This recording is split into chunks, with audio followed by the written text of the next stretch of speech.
usia kita yang berkah adalah usia yang tidak gunakan untuk ibadah. Ya kan? Makanya kata Sayyidina Ali bin Abi Thalib karramallahu wajhah bilang begini, jadilah kamu anak-anak akhirat. Anak-anak akhirat, jangan menjadi anak-anak dunia. Kata Sayyidina Ali bin Abi Thalib. Kenapa?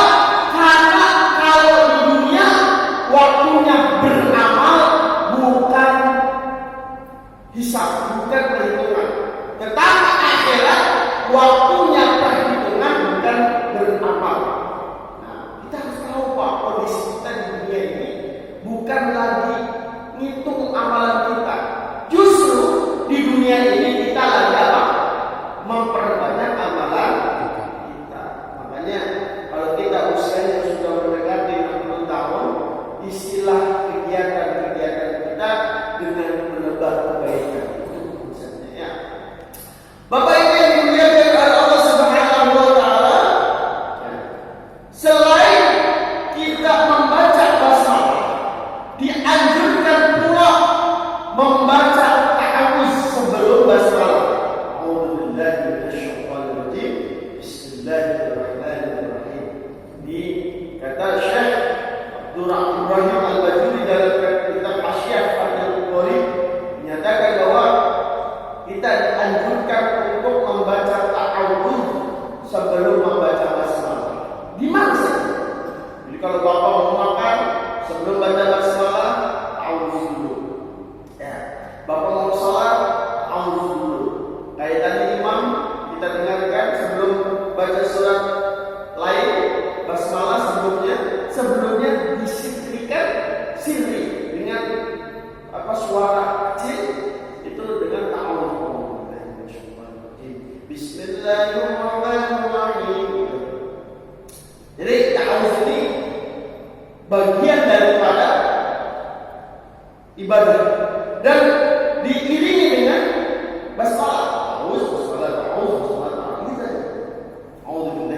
Itu minta perlindungan kepada Allah dari godaan syaitan yang tertentu. Kenapa demikian Pak?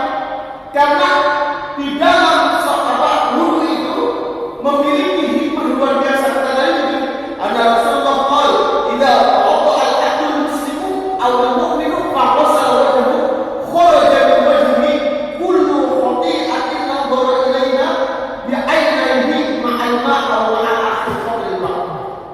Ketika kita membasuh wajah, maka dosa-dosa di wajah kita akan Allah hapus. Ya, terutama dosa mata kita. Mata sering melihat TikTok, mata sering lihat YouTube, mata sering lihat aurat yang bukan mahram. Maka kita hapus dosa-dosa kita dengan wudu. Kata begitu tadi. Ya, kalau kita membasuh wudu berarti bagaikan merontokkan dosa-dosa yang ada di wajah kita.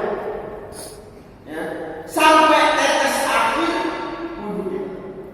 Air wudu sampai tetes akhir. Makanya kalau wudu jangan dilap pakai anduk, jangan, biarin aja.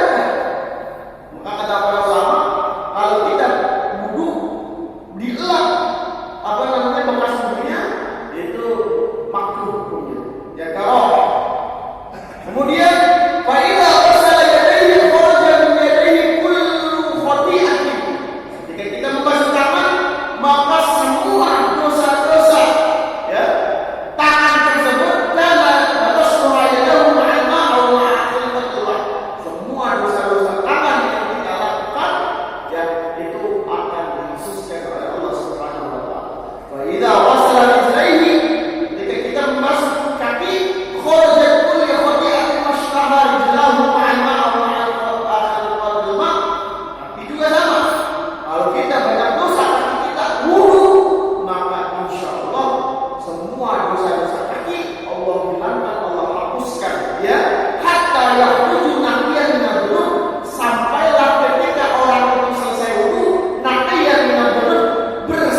Ada